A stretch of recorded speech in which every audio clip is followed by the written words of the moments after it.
d'ordre en matière de traitement des difficultés est l'anticipation. Plus le dirigeant intervient tôt et plus ses chances de redresser son entreprise sont importantes. À cet effet, le droit français offre des outils qui permettent de prévenir les difficultés ou de les traiter à un stade précoce de leur survenance. Il s'agit d'abord des procédures amiables de prévention que sont mandat ad hoc d'une part et conciliation d'autre part. Ces procédures offrent un cadre confidentiel aux dirigeants pour tenter, avec l'aide d'un mandataire ad hoc ou d'un conciliateur, de négocier un accord de restructuration avec ses principaux créanciers.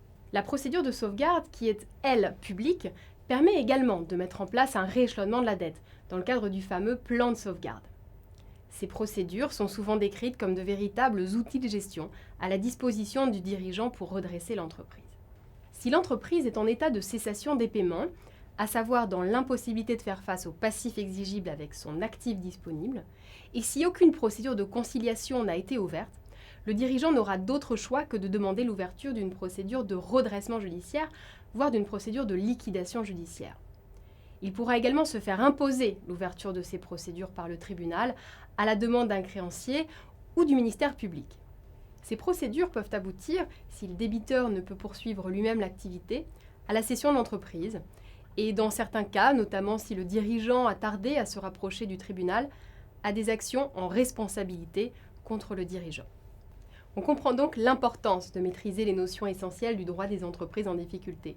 Il faut avoir le bon réflexe au bon moment.